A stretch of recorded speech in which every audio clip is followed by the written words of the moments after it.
Welcome to a new episode of the Opening Bid Podcast. I'm Yahoo Finance Executive Editor Brian Sozzi. Like I always say, this is the podcast that will make you a smarter investor, period. And of course, Opening Bid sponsored by our friends at Vanguard. I would love to bring in our featured guest here, no stranger to Opening Bid and Yahoo Finance more broadly. That is former Medtronic CEO Bill George. Of course, Bill successfully led Medtronic for 10 years as CEO, was on the Starbucks board, ExxonMobil board, Goldman Sachs board. Bill, did I leave anything out? Well, yeah, it's actually not Starbucks. It was Target Target. and Goldman Sachs. Okay, there. Thanks for correcting me because during the break we were talking about Starbucks, so I think it was still stuck in my head. But nonetheless, good to see you as always. And look, I call you the CEO whisperer. I mean, this is what you do. You know how these CEOs think with good reason. Now we have a trade agreement between the U.S. and China. It's 90 days. At the time of this taping, it's at 89 days. What should CEOs be doing in this moment? CEOs are relieved, I can tell you that what I would call the truce, I wouldn't call it a trade agreement. I would call it a truce, that we're not going to continue this ridiculous tariffs, 145% on China, and they retaliate 125. That can't work. But I think it's still a wait and see. Are things going to stable down? You can't have new news every day and that much uncertainty if people really want to invest. I think CEOs are eager to invest. I think the market is eager to see them invest too. I think the response to the market since then would be clear indication of let's stop this tariff foolishness and let's get back to building the country. If you're a CEO in this environment, Bill, and you, let's say 2 months ago, you start to move your supply chain out of China, now it's 25% in India, and now it's in Vietnam, and you've moved a little bit to Malaysia. What do you do? Do you move it back to China? No, I'm a believer in balanced supply chains. I think you shouldn't have everything in China. I worry about Tim Cook, Apple, having everything there on the iPhones. And I think it's good to have some in Vietnam or Malaysia or wherever you want to go. And also having a supply chain in the U.S. I've always felt that where you don't have all the logistical issues that you would have on shipping from Asia. But no doubt there are big differences in cost. But you can get those differences picked up in Mexico too. So I think a balanced supply chain is important, including Europe, by the way. Is the best advice then to the CEO community, don't do anything. Just learn and listen and study and just stay. I mean, it's a hard gig, and it just seems to be getting harder by the day. It gets very hard. I would say right now, get ready. Get ready to blast off, so to speak. Like there's a big game coming up. Get ready to launch. But you may want to hold on to your cash and your investment dollars for a while before you make those big moves. But be ready. Because I think the potential is clearly there all around the world. And I am a great believer in global markets. So why are we fighting with each other? Let's trade all around the world. One of the good things that came out of the China deal was that we're able to get them to talk about opening up more opportunities in China for U.S. companies. I think we haven't done nearly enough of that. And that's the kind of balance I look for, not trying to cut back on what the Chinese are doing here. So I think that's really important that we open up those opportunities in Europe and throughout all of Asia. What are some, I guess, there was a big theme, or there has been a big theme of decoupling. What do you think the relationship is now between the U.S. and China? Has it already decoupled in light of this trade war? I think that it's tense, and I think the Chinese, I think she is pretty astute. She really believes that this president and the previous president are trying to hold back China, and he's not going to be held back. And so he's in a pole position. Look, we backed down to him, not the reverse. He didn't back down to us. He was the one head of government that challenged our tariffs and wasn't willing to back down. And so we had to back down to him. I'm glad we did. The tariffs are still very high, though, at 30%. So, and that's the so-called fentanyl deal. I'm not sure tariffing for fentanyl is the right way to go. I'd rather negotiate that if you're really concerned about it. But so I think you have a trade challenge, a competitor with China, and I think you will for a long time. And they have redone their economy so that they don't need as much trade with the U.S. If you saw the numbers last month, trade with the U.S. way down, up overall, because they're going to trade with everyone else. And they have very clever ways to do that throughout Asia and throughout Europe, Latin America. The concern I have, Brian, is when we go out of a country, we get into a dispute with them, they come in. And I think that's not good for the U.S. Companies because we can export and we can do business all around the world much more. The key we have, though, and the real challenge is going to be in AI and tech. And can we maintain superiority to the Chinese? Now, the one thing the U.S. has, no other country has, I want to stress new company formation, true innovation, new business models. If you think about what's driven our successful companies, it's not just efficiency. No, it's new business models. And that's what an Amazon has done. That's what the iPhone has done. You can look across all of our companies. Google has done with search. And so I believe in building up our really strong global companies. I don't believe in taking them apart for antitrust. I know there are antitrust issues. Fine them for that, but don't take them apart.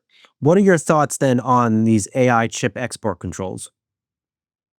Well, I think we should have some control of our technology, and I think the Chinese have not observed intellectual property. This is true in my former industry. I tell you, in healthcare, pharmaceuticals, med tech, there is not the kind of support we need from the Chinese government, and I think that's clearly a negotiation we need to have with them to get them to respect our intellectual property. So, yeah, I think we should control our technology, the most advanced technology.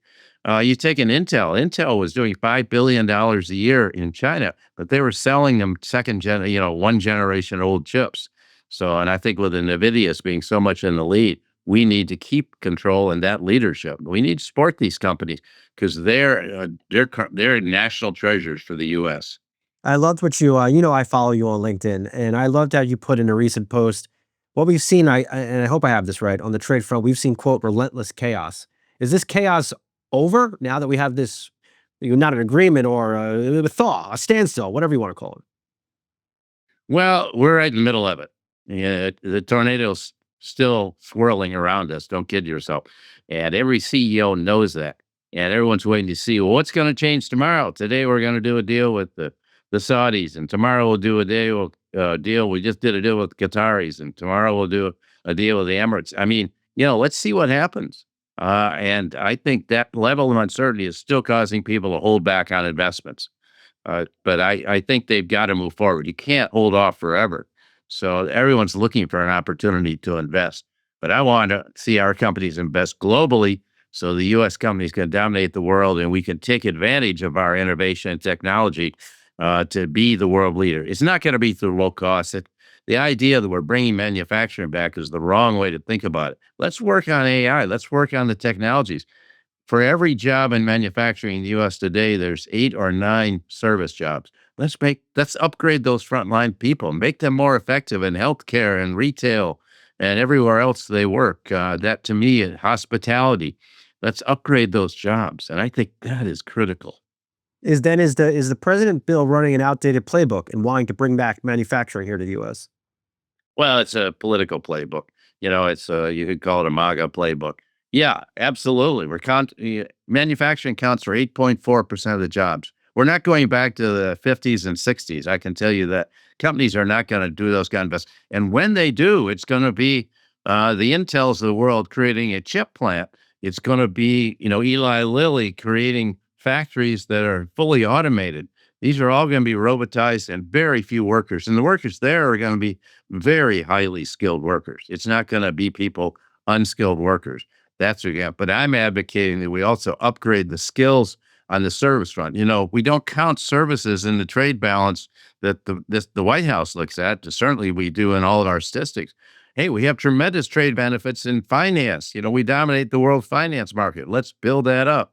We dominate the world's healthcare technology and and pharmaceuticals. I'm very concerned about cutbacks in R&D and pharma. I think this is a huge, huge issue. And what's going on with the universities on the advanced technology. So that's where we should be focusing. That's where the U.S. is going to win, and no one can match us in that area. Because people in the other countries, they may be just as creative, just as smart, maybe smarter, well educated, but don't know how to form new companies. And so how do we take a company and Amazon comes out of nowhere? How do we take a Google that didn't exist or a Microsoft? That's what we need to focus. Bill, I just had a good conversation on. By the way. No, that's a good point. I just had a good conversation on the podcast with former Commerce Secretary Mr. Wilbur Ross, and I asked him point blank, "Do you believe we can make iPhones in America?" If you were in Tim Cook's seat, would you sign off on bringing an iPhone production back to the U.S. to appease the president, even if you will not make as much money as you normally would? I would never do that. But what I'm upset about is we blew up NAFTA. The whole purpose of NAFTA, USMCA, correction. Why? So that we can produce in Canada and Mexico. Look what's happening to Mary Barra at General Motors, which you know it's a $5 billion hit from tariffs. And we haven't fixed that yet. And so these supply chains are set up for 30, 40, 50 years. You can't change them overnight. And to blow that up, it was a huge mistake. I think we need that competitiveness right here in North America. And it was working well for us. That's how we attracted all the Germans, the Japanese, the Korean, Chinese car companies coming here. Why would we blow that up? I think that was an enormous mistake. All right, hang with us, Bill. We're going to go off for a quick break. Lots more to talk about on the other side of this break on Opening Bid.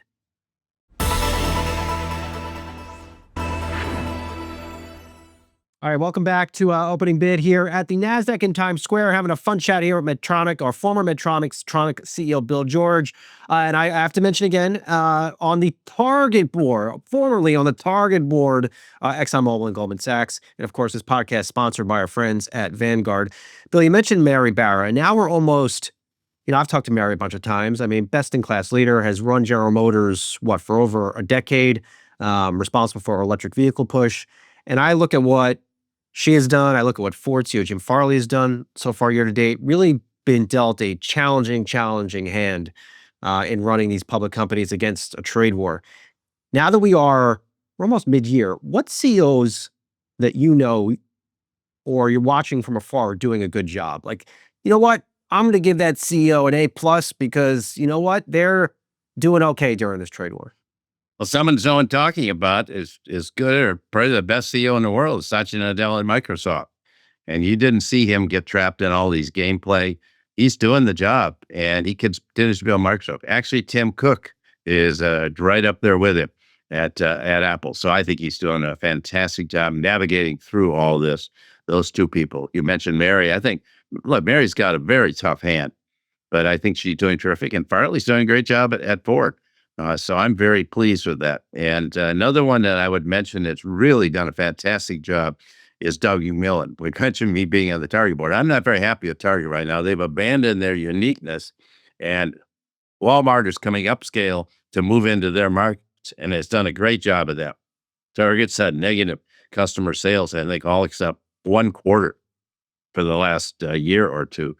This is very negative, but Doug McMillon's doing a great job, and Costco. They went through a CEO change. I knew Craig Jelinek better, but they have done a fantastic job, both those organizations. So we can see where creativity and great leadership makes a difference. And by the way, you look at the financial markets, you look at Jamie Dimon, and early on in his tenure, David Solomon got a lot of criticism. Boy, he's done a fantastic job. He's tripled the stock price in his tenure at Goldman Sachs.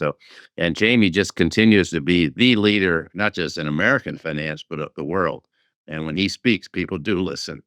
Yes, they most certainly do. And of course, I got to give a shout out to Yahoo Finance. Our company of the year last year was, in fact, Walmart. Had a great chat with Doug McMillon down in Arkansas, sitting in the grocery section. You can go to yahoofinance.com and check that out. But to your point, I just want to, as the kids would say, Bill, double click on a topic, because you mentioned the Walmart Target battle. And Walmart, wow, they've done a heck of a job under Doug, expanding more to groceries. The AI is now there. The website works. They deliver things to you same day. What does Target need to do? Because there is this disparity. Even before this trade war, the sales between these two companies were very, very different. And now you have to think that we are having probably inflation based upon from overseas, where Target gets a lot of its goods. They may see a couple challenging quarters. What has to happen there? Well, I think Target, Brian Cornell is going to retire in September, and I think they need a very creative merchant that makes them unique, different from Walmart. It's not true anymore. It used to be back when I was on the board. Bob Ulrich was CEO. He did amazing things, like bringing in Michael Graves, the architect, to design a line of teapots. But he did that to be unique, and his advertising is unique. A new CEO, Target, needs to make them unique and different from Walmart to attract people. They had this Target and casual chic, and that's what they need to do. or cheap chic, whatever you want to Cheap call it. thing, Isaac Mizrahi. I used to be an analyst, Bill. So like I remember covering Target with all these. I never heard. I didn't even know what cheap chic was. I'm like, what the hell is that? What are these people talking about in these analyst reports? Yeah. And the other one's done that, by the way, the Spanish company Zara. Yeah, they can copy anything in about 2 weeks and bring it to market. But Target needs to do those things and shorten their supply chains and be much more aggressive. And they never really made it in food. I think that was something I pushed for when I was on the board. That was a number of years ago. But Don't get me started, Bill. Please, I don't get me going in the Target food section. That'll take up a whole hour podcast. I don't have time for that. They need the bottom line. They need some more food. I mean, I cannot do necessarily a full fresh food grocery shopping session at a Target. I mean, and Walmart has to me, ogre inside of a store. if you're a retailer, how many times a week do your customers come into the store to buy merchandise? Once every other week, once every 3 weeks. How many times a month do they come in to buy food? 3 times a week, 12 times a month. That's the difference. That's where McMillan has really made it and he's perfected that. And by the way, he's done a great job competing with Amazon too. So it's no second. Amazon's a very tough competitor, and he has weathered that well. Let's stay on the CEO beat, because if there's a theme that has happened during first quarter earnings season, as these companies reported, it's no guidance. I just talked to Mattel CEO Anand Krize. He had to pull his guidance, Bill. Just 3 months ago, he was looking for almost $1.72 a share in earnings this year. Now that's off the table. I just talked to Mercedes CEO 2 days ago. Despite the trade agreement thaw, whatever it is, he's not bringing back the guidance that he pulled in late April. What do CEOs do with guidance here in this environment? If they didn't get away from it, they should. And I think they're smart to pull it. I think Mary was smart to pull hers because the market loves it. Hey, as an analyst, you can make a lot of money, but you should do the analysis. If I shouldn't give you the numbers and say, okay, here's how much we're going to spend in this area, here's our revenue projections and all that. I realize that's the game and I'm fighting the game. But so I think right now there's too much uncertainty. So I'm just shooting in the wind to give you a number when I don't know what the ground rules are. If you tell me what the ground rules are, I'll tell you what we'll do. That I'll tell you. But I need to have some ground rules. I'll tell you when new products are coming to market. I can give you some idea of how we're going to do revenue wise and help you figure it out. But I think the whole idea right now is no one knows. How do you know what's going to? It's not just tariffs. It's what's going to happen in the global markets, where it's just such a big part of people's business, including a Walmart. This is not just a domestic company, and that's so important. And that's why I can't understand why we don't emphasize the importance of global markets. And yes, let's export more. Okay, that's fine. I'm all for that. But let's export technology without giving away the crown jewels. That's the results of technology, the products we put together. And let's be the dominant global player in AI. Let's use AI not just to be more efficient. That's what I'm concerned about. Let's use it to upgrade our workers so that we don't need reams of analysts telling them what to do. They're so skilled they can do all the work because they got an AI right in their hand that they can look at and get all the answers very quickly. How do you know then, as a CEO or even a CFO, how do you know when to bring back guidance in this environment? Even if we have some rules of the road in another month, one post on social media could change it all over again. Yeah. I'll bring back guidance when you cause me to do so, and I'll give you a wide range, as wide a range as you'll let me get away with. You can do the point estimates if you want. I'm looking for $1 all the way up to $10. Take that, analyst community. And the other thing too is, of course, I'm a long-term thinker about business and also a long-term investor. So stock companies don't go like this. They don't go straight up. They go up and down like this. Even a Medtronic, where we had a 60 times increase in our market cap, it didn't go straight up. There's some peak periods. And of course, the analysts love that. That's fine.